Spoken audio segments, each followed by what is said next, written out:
Having been born of goodly parents, I, J. Duffy Palmer, son of Arthur and Eveline Palmer, was born in Taylor, Arizona on March 23, 1921. I was seventh of 11 children, most of which are shown here. My entire family consists of very good people, but as you can see, only the very, very good guys wear white. Mom and Dad made a special effort to teach Duffy and I the value of honesty. Speaking of honesty, the story of George Washington and the cherry tree always comes to mind. With a good hatchet and no cherry trees available, Duffy and I settled for second best. Second best was 2 chickens. After separating the chickens from their legs with our trusty hatchets, we went directly to our mother and confessed that we had chopped down the chickens. We were rewarded in a different fashion than George Washington was. It was a little difficult sitting down the rest of that week. Despite everything, the Palmer boys arranged to get through their younger years in pretty good stead, and all in one piece. But once in high school, the picture changed. On one occasion, Duffy's younger brother Belton was being punished by a schoolteacher, and Duffy thought it was quite uncalled for. So with one punch, no more schoolteacher. This cost him a trip to the principal's office, but sealed a brother's admiration, which has lasted for many years. Duffy's participation in high school athletics got him letters 2 years in track, 3 years in basketball, and 4 years in football. He made all-Northern and all-state selection in football in both junior and senior years. He was senior class president and vice president of student body. He was selected by a vote of the student body and by his grades as all-around boy in the high school and graduated as salutatorian.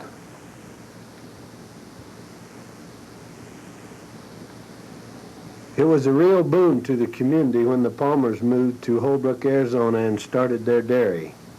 It was especially exciting for the young ladies in the community as it seemed there was a shortage of eligible LDS men of the courting age, and the Palmer family with their 9 sons were a welcome remedy to that problem, especially for the girls of the Jensen family.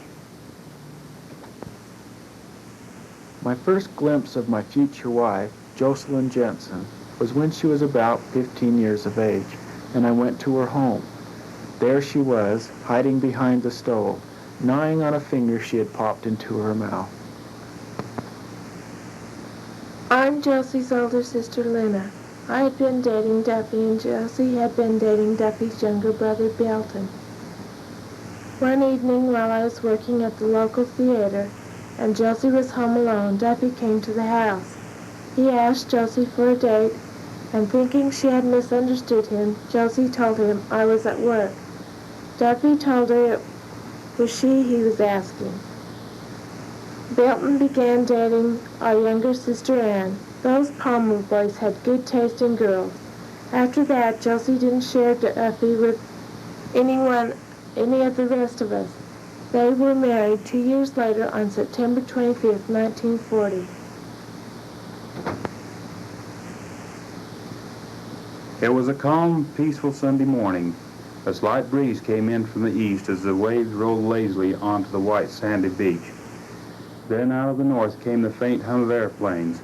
Within minutes, the once restful landscape lay riddled with destruction of bombs. News flashed to the American homeland. Pearl Harbor was under attack by the Japanese. The country had been taken by surprise. The date of this infamous attack, which was never to be forgotten, was December 7th, 1941. A feeling of unrest seized the nation. With this uneasiness in their hearts, Duffy and Josie moved to California, where Duffy worked in the defense plant, designed to do his part. Then came August 1942. Duffy Palmer and his brother Belton enlisted in the United States Marines. Physicals finished and papers signed, brought a stark realization that the time for parting had come. How uncertain the future seemed at this point in life. How difficult it was to say goodbye to that beautiful young wife, soon due to have our first baby. When would I again be able to run my fingers through her warm brown hair, laugh with her, and share these glances that tell of the deep love we have for each other? When again will those strong sun-browned arms be able to encircle me with his soft voice, brush away all my fears I have for him? Boot camp was in San Diego. Then there was 9 months of duty in Alaska. Next came orders to Camp Pendleton. Marines from everywhere gathered at Pendleton as the 5th Division began to form. The best thing about being back at Pendleton was that Duffy, Josie, and little Jimmy, born 2 months after Duffy enlisted, could all be together again.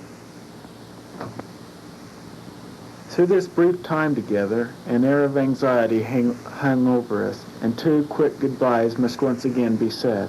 This time, it's a little harder because now there are 2 so precious to leave behind. Yet duty calls, and I must go serve my country. There was the long ride back down to San Diego, passing all the familiar sights, then down to the waterfront and the world of gray-nosed ships. The long lines of Marines moved up the gangway into the transport ships, where the officers checked their names off the embarkation rosters. Then down the ladders to the damp, lit compartments that were to be home for who knows how long. 3 days out of San Diego, the weather turned tropical, and the scuttlebutt had it that they were going straight to Japan and attack from the north. But of course, that was only rumors. A few days later, the towering cones of Mauna Kea and Mauna Loa came into view, and the 5th Division overseas home was Camp Tara on the Big Island of Hawaii, where they underwent 4 more months of intensive training. 2 days out of Pearl, the target was officially announced as Iwo Jima, a small island only 2.5 by 6 miles, covered with thick volcanic dirt. It had to be taken at all costs so we could land, refuel, and resupply our B-29s with bombs for raids on Japan. While they were en route, the Navy was already softening up the island. The Japs had dug in to stay. The gray streaks of dawn ushered in the opening of D-Day, and through the early morning light could be seen the hump of Iwo Jima. The Pacific Fleet opened up pre-dawn bombardment by hurling tons of high explosives into the pear-shaped island. Blasts rocked the landing beaches, the airfields, the rocky ridges to the north, and Mount Suribachi looked as if it were steaming. It had been hit so many times. The gun crews from the destroyers seemed to be trying to blow the island out of the sea as chunks of dirt flew into the air, turning the clear morning sky into a dusty, smoky haze. The Marines now aboard their Amtraks began to zigzag toward the shore. Our fire lifted and the first wave of Marines hit the beach. The loose powdery sand offered the Marines poor cover at best. Foxholes filled in as quickly as they were dug, and the men sank over their shoe tops in the loose, ashy soil. Sergeant Palmer led his men up the beach, over the sand ridges, and was assigned to take the rocky ridges to the north. Others of the 50,000 Marine force was assigned to take Mount Suribachi.